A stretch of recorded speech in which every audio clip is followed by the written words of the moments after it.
por costumbre. Amén.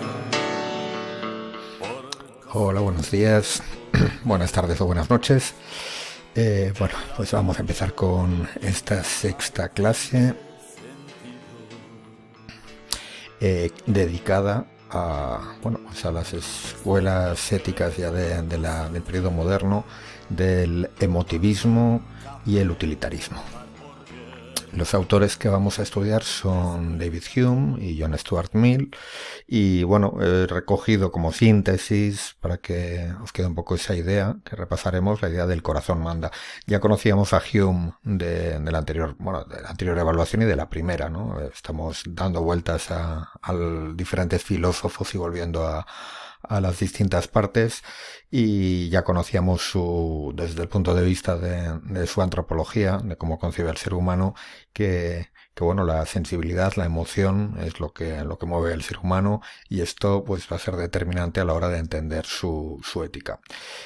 Os recuerdo que bueno, tenéis que empezar antes de ver esta clase, como siempre, por los apuntes, ¿vale? Esta sería la hoja de los apuntes en la página 14 y la página 15, y luego ahí tenéis al final pues las preguntas con las que repasaremos lo que veamos en la clase de hoy. Eh, es una clase bastante ligera, yo creo bastante rápida, así que bueno, no creo que nos extendamos mucho en detalles. Situamos la acción ahora en el Reino Unido, nos vamos a Inglaterra y damos un salto importante. Si en la última clase sobre todo estábamos hablando todavía del Imperio Romano, que ya decíamos que aquello luego continuó durante toda la Edad Media y el comienzo de la Edad Moderna, aquí ya nos encontramos decididamente en la modernidad, ¿no? En el siglo XVIII, que es el siglo de David Hume, y el XIX, mediados del XIX, que es ya el siglo de John Stuart Mill, del que hablaremos un poquito más tarde. La escuela ética que inaugura Hume, o bueno, un poco la que le da el nombre, sería el emotivismo moral, la de Stuart Mill, el utilitarismo. Las dos tienen mucho en común. En realidad, el utilitarismo es un intento de mejorar las ideas del emotivismo, criticar alguna cosilla, pero en realidad es aportar algo. Y las dos parten un poco de esta idea de que no es la razón la que nos mueve a actuar, sino el corazón, y esto hay que tenerlo muy en cuenta cuando hablamos de ética, es decir, cuando hablamos de una reflexión sobre la moral, ¿no? A la hora de buscar un criterio moral razonable, antes hay que conocer al ser humano y darse cuenta que el ser humano generalmente no le mueven las razones. Por otro lado, pensar que la razón, más que moverse por principios, lo que nos da son los medios, ¿no? Los medios para lograr fines que decide nuestra sensibilidad y nuestros sentimientos. Es decir, primero sientes algo y luego la razón te dice cómo conseguir ese algo que quieres, que deseas. Y bueno, como resumen general de ese modelo de moralidad sería lograr una felicidad, porque también es una ética en cierto modo eudemonista como la de Aristóteles, pero siempre una felicidad razonable teniendo en cuenta todo lo que somos, lo que podemos ser. En general, los filósofos ingleses, si se caracterizan todos por algo, es por ser gente muy práctica y que bueno, pues tiene un poco en cuenta que el ser humano es un ser limitado y bueno, pues trata siempre de evitar esos sueños de la filosofía, de creer que somos casi dioses, ¿no? Que podemos contemplar el universo entero, que podemos tener vidas ejemplares y decir, bueno, vamos a tener una vida dentro de unos límites razonables. Por eso os he querido recoger bueno, este cuadro que me imagino que os sonará, un cuadro de Jan van Eyck, un pintor de los Países Bajos, flamenco, del Renacimiento, que retrata aquí a un rico mercader con su esposa embarazada. Y bueno, pues es esta imagen de felicidad doméstica y propia de la burguesía, porque también estas escuelas de ética están muy cerca, como veremos, del espíritu burgués y también del liberalismo. Y bueno, es un poco para ir captando la sensibilidad de estos autores. En primer lugar, David Hume, lo tenemos aquí, funda una reflexión moral, una escuela de ética llamada emotivismo moral. ¿Por qué emotivismo? Bueno, pues porque examinando al ser humano, sabéis que es un gran crítico del racionalismo, se da cuenta que no solo en el conocimiento, sino también desde el punto de vista de la acción, de las cosas que nos mueven a actuar de un modo u otro, pues nos movemos por las emociones, ¿no? Y nos movemos fundamentalmente buscando el placer y huyendo del dolor. Y esto os tiene que sonar, ¿no? Había una escuela ética que precisamente en la antigüedad, una de esas escuelas éticas menores a partir del siglo IV antes de Cristo, el epicureísmo, que precisamente se definía por eso, ¿no? Decía que el ser humano encuentra la felicidad cuando logra el mayor placer posible y el menor dolor posible. Se puede llamar esa posición también hedonismo. Y el hedonismo es por definición un tipo de moralidad egoísta, ¿no? Podríamos decir hasta cierto punto inmoral porque solo piensa en el propio beneficio, en el propio placer. Luego tendrá en cuenta, recordamos, pues cosas como que hay placeres que a largo plazo te pueden provocar más dolor, pero desde luego en ningún caso está pensando en el prójimo, en el otro, sino que pienso en mi placer. Y dirá Hume y bueno, los emotivistas que esto no tiene nada de malo. En realidad es lo propio de la naturaleza no solo del ser humano, sino de cualquier animal. Todos los animales buscan siempre el mayor placer posible, ¿no? Por tanto, sí, somos egoístas y no deberíamos sentir, en principio, culpa por serlo. Luego veremos que hay matices, ¿no? Y el primer matiz es que dice efectivamente el placer es el sentimiento que nos mueve, el deseo, ¿no? Es lo que nos mueve fundamentalmente y que lo que nos decide pues, actuar de un modo u otro. Sin embargo, el ser humano es un animal raro, porque tiene además otra emoción, otro sentimiento, otra pasión que determina mucho su vida. Es la compasión, también lo llama Hume la simpatía, y bueno, esto sonará un poco más a cristianismo, ¿verdad?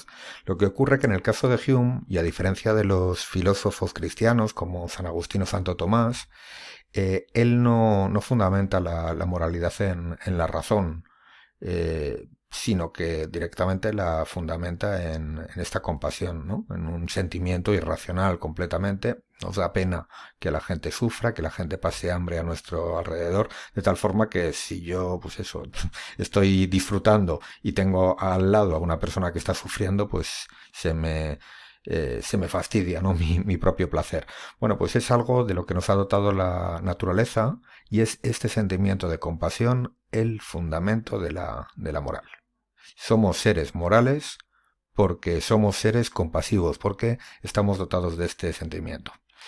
Y la conducta moral se define precisamente por ser una conducta no egoísta, no movida por el interés, sino una conducta desinteresada. Es decir, haces cosas sin buscar algo que te beneficie a ti, sino buscando algo que beneficie al otro. ¿Por qué? Porque soy compasivo y en realidad cuando beneficio al otro, pues bueno, me alegro. Es otra forma de egoísmo en realidad, ¿no? Si tú eres una persona compasiva y si estás disfrutando de una pizza y resulta que tienes a tu lado otra persona que te está mirando con cara de hambre y no le das, resulta que no vas a disfrutar de ese placer. Entonces, como eres compasivo, le das un poco de tu pizza, en realidad, bueno, pues para no sentirte tan mal, por tanto, por motivos egoístas, ¿no? En última instancia, Hume es muy realista, dice, no, en cualquier caso, aunque seamos compasivos, seguimos siendo egoístas. Pero bueno, cualquier persona que esté en su juicio lo será. Sin embargo, no solo nos mueve la emoción, hay otro ingrediente que es importante, ¿no? No solo es el placer y la compasión, sino que esto se va amoldando y vamos aprendiendo a sentir más, sentir menos, sentir más compasión, sentir menos, y eso lo aprendemos a través principalmente del hábito, de la costumbre. Y esto tiene que sonar también a otro filósofo, y os lo digo por si en el examen os hago comparar a Hume con otros filósofos, ¿no? Se puede comparar con Aristóteles, que era justo el que hablaba de la importancia del hábito para llegar a alcanzar la virtud. Y es lo que ocurre, que si te habitúas a no sentir pena por esta persona que está pasando hambre a tu lado, pues bueno, al final ni sientes ni padeces y bueno, pues podrás convertirte en una persona cruel, no compasiva, por tanto inmoral. Y aquí encontramos las limitaciones y los peligros de la filosofía del emotivismo moral, ¿no? Por un lado, ¿hasta qué punto esto es una filosofía moral? Porque aquí, digamos, de los que generalmente lo que suele entenderse por moralidad, pues bueno, por esa búsqueda del bien y la justicia, pues poco hay, ¿no? En realidad, hasta cierto punto, Hume en realidad dice que la moral es un engaño. En realidad todos somos personas egoístas y cuando vamos de buenas personas, pues bueno, en realidad somos más egoístas incluso y estamos ocultando otros intereses, ¿no? Cada uno busca su placer a su modo. Pero bueno, esto es más allá de que sea una crítica a la ética, lo que nos lleva otra vez es a postulados parecidos a los de los sofistas, a un relativismo moral en que dices, bueno, si se han acostumbrado en determinadas tribus a realizar la ablación del clítoris a las mujeres, es decir, a extirparles el clítoris porque es su costumbre, pues bueno, no lo van a entender como algo que esté mal, por tanto, se han acostumbrado a no ser compasivas con esas personas.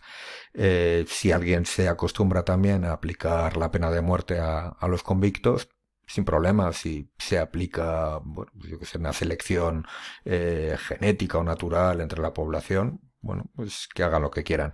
Es decir, caemos de nuevo en el subjetivismo moral, en el relativismo moral que veíamos con los sofistas, que puede tener sus peligros porque puede convertir la vida social en una especie de lucha de todos contra todos.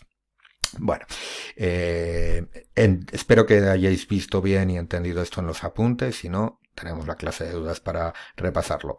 Bueno, pues para superar estos peligros de la ética emotivista, es decir, que convierta, bueno, nuestra vida en una especie de lucha de todos contra todos para ver quién consigue un mayor placer, John Stuart Mill, que lo tenemos aquí en la foto, con su mujer Harriet Taylor, a la que introduzco además en la foto porque tuvo mucha importancia en su vida, y las personas que hicisteis los trabajos sobre feminismo me hablasteis de ella, ¿vale? Porque es una de las impulsoras del feminismo junto a su marido. Y su marido, bueno, pues le dio bastante oportunidad en una sociedad muy justa con las mujeres a su mujer a que pudiera desarrollarse intelectualmente de una forma plena, ¿no? Por eso era un tío majo, Stuart Mill, en muchos sentidos, la verdad. Stuart Mill, había aprendido, digamos, de gente como Hume y se había encontrado con estos problemas en su ética. Le parecía todo muy razonable, le parecía que efectivamente nos mueve el placer, huir del dolor, que también la compasión es un sentimiento importante, pero había algo que le chirriaba, es decir, nosotros somos seres individuales que buscan el placer. Pues no, generalmente lo que buscamos es juntarnos con otra gente. Las cosas que más valoramos y donde más felices somos son con la familia, con nuestra pareja, con nuestros amigos. Somos, por tanto, por definición, seres sociales y es en sociedad donde encontramos la felicidad. Por tanto, esa idea abstracta de voy a buscar mis placeres individuales es incluso un poco infantil, igual para un niño de 3 años, pues sí, pero ya para una persona que empieza a tener cierta edad, pues no, busco mi placer con otros y no es simplemente que sea compasivo con otros, sino es que mi felicidad muchas veces la encuentro en la felicidad de otros, ¿no? Por lo que tenemos hijos, por ejemplo.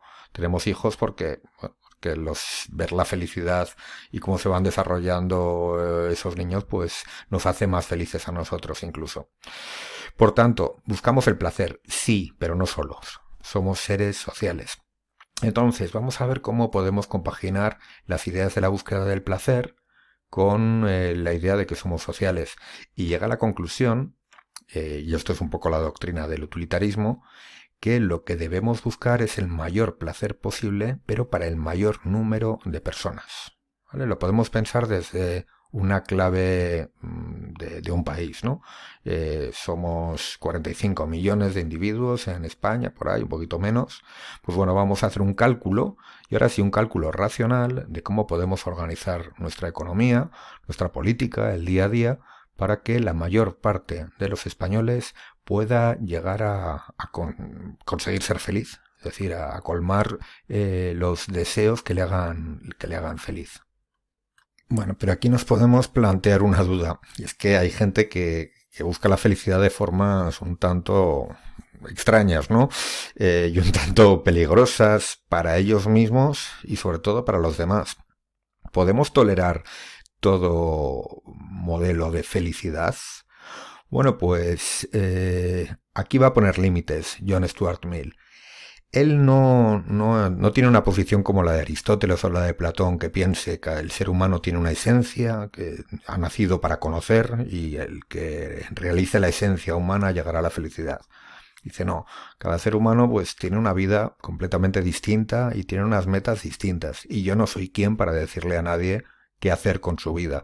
En ese sentido, él va a ser un liberal convencido y es digamos, uno de los grandes filósofos del liberalismo, ¿no? Un liberalismo que, sin embargo, fijaros, es liberal desde el punto de vista de dejar que la gente haga lo que quiera con su vida, pero desde el punto de vista económico, precisamente porque quiere que la gente haga lo que quiera con su vida, es una persona que pondrá freno al mercado capitalista. Dice que el mercado tiene que tener limitaciones. Es bueno, pero tiene que ser limitado porque si no puede acabar con nuestra libertad. No voy a entrar en este tema, si nos da tiempo en el siguiente tema, en el de la política, podemos hablar un poco de esto porque es muy interesante la posición de Stuart Mill. Es algo así como una especie de contrapunto entre Marx, que sería ya el socialismo absoluto, pero que también impone un modelo de vida casi, y el liberalismo económico bueno, pues de los liberales de su época, ¿no? Smith.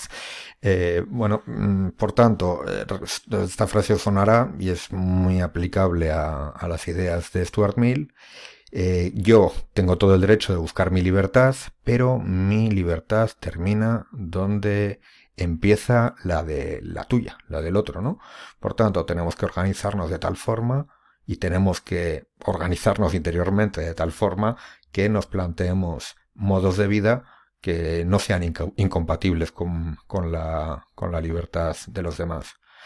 En este sentido, Stuart Mill era, vamos, enormemente permisivo con cómo quisiera vivir cada uno. En tu casa haz lo que quieras, era más o menos lo que diría. ¿Vale? No tendría ningún problema con ningún tipo incluso de vicio personal. Bueno, si te quieres hacer a ti daño, pues yo qué te voy a decir. Incluso fue un defensor hasta de la eutanasia, incluso de permitir el suicidio como algo que, bueno, cada uno sabe lo que haga con su vida. Ahora bien, nunca hagas daño a otro, ¿vale? Esa está un poco la idea. Finalmente, el modelo y el valor moral del emotivismo y el utilitarismo, ¿vale? Porque es un poco parte de lo mismo. El utilitarismo sería el emotivismo un poco más desarrollado. Pues sería esta idea de una persona práctica, ¿vale? Que, bueno, pues busca su placer, sobre todo le da importancia a cuáles son las consecuencias de sus actos, tanto en los otros como en sí mismo, y bueno, si tiene que cambiar a veces de reglas de juego, se cambian. Las normas que uno se pone están hechas para vivir bien. Si esas normas te fastidian, te hacen vivir mal, pues bueno, mejor te las cambias o en determinado momento igual hay que saltarlas. Porque al final no son más que mapas, ¿no? Que te sirven para vivir. Y al final la vida sería lo fundamental. Y como valor moral recogido aquí es muy parecido, la conveniencia, ¿vale? Recordamos, digamos, por términos, cuestión de términos que a veces nos liamos, cuando hablábamos de los sofistas hablábamos de algo parecido, pero muy distinto. Hablamos de convencionalismo, pero ahí la etimología viene de convención, ¿vale? Ellos son convencionalistas y eso quería decir que para ellos las normas morales tienen su origen en una convención, en un acuerdo. Aquí hablamos de otra palabra, de conveniencia, de lo que me viene bien en cada momento, a mí y sobre todo a mi sociedad, ¿vale? La sociedad, por tanto, tiene que organizarse de acuerdo a cómo, bueno, sus ciudadanos puedan llegar a la mayor felicidad posible. Problemas, de nuevo, de Stuart Mill y del utilitarismo. Pues muchos los han criticado por lo mismo que se le criticaba a Hume. Dice, en realidad poco ha resuelto la cuestión de buscar el placer para la mayor parte de la gente, porque si pensemos que nos viene bien a la mayor parte de los españoles hacer que tengamos una población de esclavos, bueno, pues hacemos de una minoría unos esclavos para el placer de la mayoría. Con el razonamiento del utilitarismo no habría, digamos, ningún límite para someter a una minoría a trabajos forzados, porque al final consigues el mayor placer posible para la mayoría, ¿no? Esto podría ser una posible crítica, pero bueno, no creo que el propio Stuart Mill se lo tomaría muy en serio, porque dice, bueno, pues sí, pero es que esto no suele pasar, porque el sentido común no nos va a llevar por ahí, porque además someter a esclavitud a una minoría va a ir en contra de ese sentimiento de empatía, de simpatía por el prójimo. Bueno, en este caso no he recogido a ningún personaje famoso. Podría haber puesto alguno. Churchill, por ejemplo. Churchill, el político pragmático, conservador, pero liberal también, inglés. Pero bueno, no he querido traer sino algo más intuitivo. Una típica imagen de familia feliz, un poco de foto, ¿no? De anuncio. Pero esta idea, además, de buscar la felicidad también en la familia, en el grupo, en lo privado, un poco como una imagen como el cuadro que exponía al principio de Jean Maneyck, nada más que actualizada. Y un poco como contrapunto de esta familia de anuncio tan resplandeciente, os incluyo una canción de un grupo español, como son la mayoría de los que estoy poniendo, de los 80. Ya sabéis que yo también tengo una edad y la música que más conozco viene de aquella época, ¿no? De cuando ya tenía vuestra edad o era más pequeño incluso. Esta es una canción del grupo Gabinete Caligari que se llama La fuerza de la costumbre, ¿vale? Y ahí por qué he escogido esta canción. Una canción que es un poquito lúgubre, ¿no? Un poco así como de despecho. También por contrapunto, ¿no? Porque, bueno, muchas veces también el utilitarismo, bueno, tiene un poquito también de ética un poco desengañada. Entender bueno, que al final es la costumbre, el hábito, lo que te lleva por un camino u otro, y tienes que jugar con esa costumbre para ir construyéndote poco a poco a pesar de las circunstancias, ¿no? La canción, por tanto, tiene un poquito también de estoica, pero sobre todo es el término costumbre el que creo que puede servir para darle tono y no hacer tan unilateralmente jovial pues esta ética utilitarista y emotivista.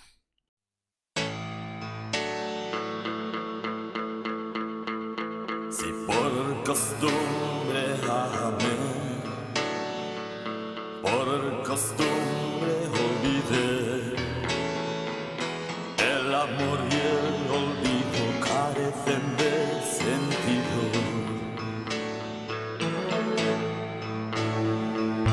Desde pequeño acostumbré a nunca preguntar por qué,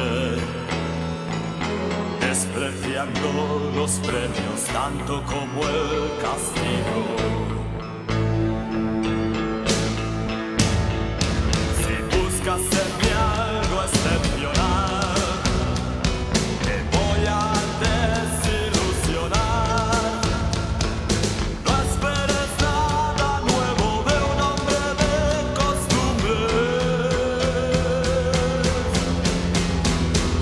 Si por costumbre amé, por costumbre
amar, te vas a desilusionar.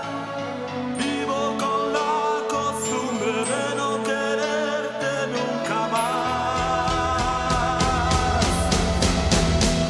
Si por costumbre amé, por costumbre olvidé, la fuerza de la costumbre es mi guía y mi lumbre. Oh, la fuerza de la costumbre es mi guía y mi lumbre. Oh, la fuerza de la costumbre es mi guía y mi lumbre. Mi lumbre.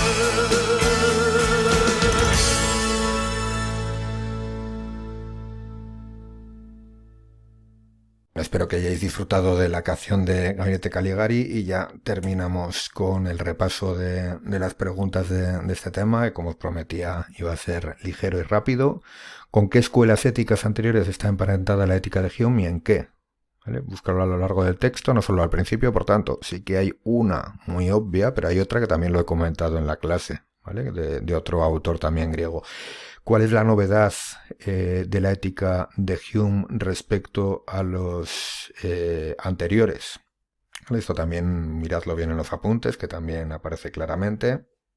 Respecto a los cristianos. Bueno, y también lo del tema del cristianismo, para añadirlo a la primera no estaría mal, ¿vale? Porque tenemos ahí, por tanto, podemos conectar a Hume con dos escuelas griegas y con el cristianismo, pero respecto a los filósofos cristianos, el fundamento que da la ética va a ser distinta. La tercera, ¿qué es lo que nos mueve según Hume? Muy facilita. Cuarta, ¿cuál es el fundamento de la ética para Hume? Bueno, muy parecida, pero ya más concreto, ¿no? ¿Qué problemas de convivencia plantean las ideas de Hume? Clara también, ¿qué conceptos que aplicábamos a la ética de los sofistas se podrían aplicar a la de Hume? Lo tenéis más claro en los apuntes, pero lo hemos dicho por aquí. ¿Qué tienen en común y qué diferencia la propuesta de Mill de la de Hume? ¿Por qué se llama utilitarismo la escuela ética de Stuart Mill? ¿Vale? Utilidad, ¿qué tiene que ver con esto? ¿Por qué es el utilitarismo una ética liberal? El liberalismo como movimiento político, ¿recordáis? Y bueno, las últimas, ¿cuál es el modelo moral y el valor más importante? ¿Y cómo sería tu vida si aceptaras los principios de la ética utilitarista o emotivista? ¿Vale? Entonces, un poco busca ejemplos, incluso, bueno, puede que muchos os estáis identificados, me parece que es un tipo de ética bastante asequible. Bueno, pues nos vemos en la siguiente clase.